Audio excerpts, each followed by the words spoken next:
Hello students, ఇవాళ మనం intermediate first year botany first lesson జీవ ప్రపంచంలో ఉన్నటువంటి ఇంపార్టెంట్ పాయింట్స్ని మనం ఇవాళ డిస్కస్ చేసుకోవడం జరుగుతుంది. అవేంటో ఒకసారి చూద్దాం. ఇవి ఫస్ట్ లెసన్లో ఉన్నటువంటి ఇంపార్టెంట్ నోట్స్ అన్నమాట. ఫస్ట్ వన్, ప్రరోహాలు ఏర్పడడం అంటే ఏంటి అని ఇచ్చారు. ప్రరోహాలు ఏర్పడడం అంటే ఏంటి అంటే ఇది ఏకకణ జీవుల అలైంగిక ప్రత్యుత్పత్తి పద్ధతుల్లో జరిగే ఒక పద్ధతి అన్నమాట. ఈ పద్ధతిలో పక్వస్థితిలో గల జనకుల నుండి బహిర్జనితంగా పెరిగిన భాగం కుంచనం ఏర్పడడం ద్వారా వేరై కొత్త జీవిగా అభివృద్ధి చెందుతుంది. దీన్నే మనం ప్రరోహాలు ఏర్పడడం అని అంటాం. ఎగ్జాంపుల్గా మనం ఈస్ట్ అని చెప్పుకోవచ్చు. నెక్స్ట్, స్పృహ అంటే ఏంటి? జీవులలో పరిసరాల్ని గ్రహించగలిగిన సామర్థ్యాన్ని స్పృహ అంటాం. నెక్స్ట్, విచ్చిత్తి అంటే ఏకకణ జీవుల్లో కేంద్రకం కణద్రవ్య విభజనల వల్ల 2 కానీ అంతకన్నా ఎక్కువగా కానీ కొత్త కణాలని ఏర్పరిచే అలైంగిక ప్రత్యుత్పత్తి పద్ధతిని విచ్చిత్తి అంటాం.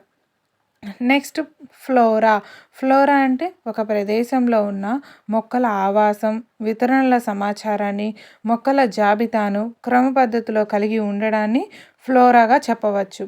నెక్స్ట్, ముక్కలవ్వడం అంటే ఇది తంతుయుత జీవుల్లో సాధారణంగా గుర్తించబడే శాఖీయ ప్రత్యుత్పత్తి పద్ధతి. దీనిలో మొక్కల దేహం అనేది చిన్న చిన్న ముక్కలుగా యాంత్రిక పద్ధతుల ద్వారా విరిగి ప్రతి ముక్క ఒక కొత్త మొక్కగా అభివృద్ధి చెందడాన్ని మనం ముక్కలవ్వడంగా చెప్పవచ్చు. నెక్స్ట్, పెరుగుదల అంటే ఇది జీవుల పరిమాణంలో జరిగే శాశ్వతమైన అద్విగతమైన వృద్ధి. సాధారణంగా ఇది జీవుల శుష్క భారంలో మార్పుతో ముడిపడి ఉంటుంది. నెక్స్ట్, పరస్థానిక అంటే ఏంటి? జీవుల ప్రమేయం లేకుండా వెలుపల ఉండే కృత్రిమ వాతావరణాన్ని పరస్థానిక అంటాం. నెక్స్ట్, మాన్యువల్ అంటే ఇది ఏంటి?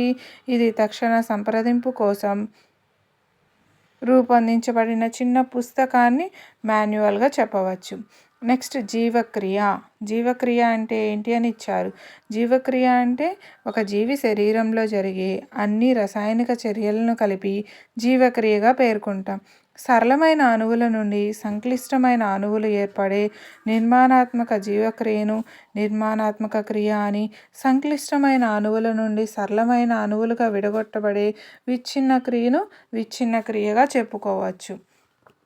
నెక్స్ట్, కాంతి కాలావధి అంటే మొక్కలు పుష్పించే అనుక్రియపై పగలు రాత్రి సాపేక్ష వ్యవధుల ప్రభావాన్ని కాంతి కాలావధిగా చెప్పవచ్చు. నెక్స్ట్, వర్గ వికాసం ఫైలోజెనీ అని మరొక పేరు. అంటే ఏంటి? ఇది ఒక జీవి లేదా జీవుల సముదాయం యొక్క పరిమాణాత్మక చరిత్రను వర్గ వికాసం అంటాం. నెక్స్ట్, ప్రత్యుత్పత్తి అంటే ఏంటి? తల్లిదండ్రులతో దాదాపు సమానమైన లక్షణాలను కలిగిన సంతతిని ఉత్పత్తి చేయడాన్ని ప్రత్యుత్పత్తిగా చెప్పవచ్చు. నెక్స్ట్, సిద్ధబీజం అంటే ఏంటి?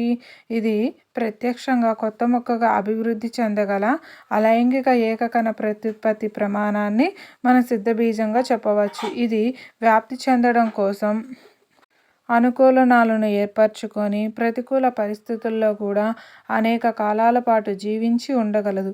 సిద్ధబీజాలు అనేక బ్యాక్టీరియంలు, మొక్కలు, శైవలాలు, శిలీంధ్రాలు, కొన్ని ప్రోటోజోన్ల జీవిత చక్రంలో ఒక భాగంగా ఉంటాయి. ఉన్నత శ్రేణి మొక్కల్లో సిద్ధబీజ మాతృకలలో క్షయకరణ విభజన అనంతరం ఏర్పడే సిద్ధబీజాలను మియోస్పోర్లు అంటాం. థాలోఫైటా సిద్ధబీజాలు సమవిభజన ఫలితంగా ఏర్పడవచ్చు. అట్టి వాటిని మైటోస్పోర్ములుగా చెప్పవచ్చు. ఇవన్నీ కూడా సిద్ధబీజాల్లో రకాలు. నెక్స్ట్, టాక్సాన్ అంటే ఏంటి?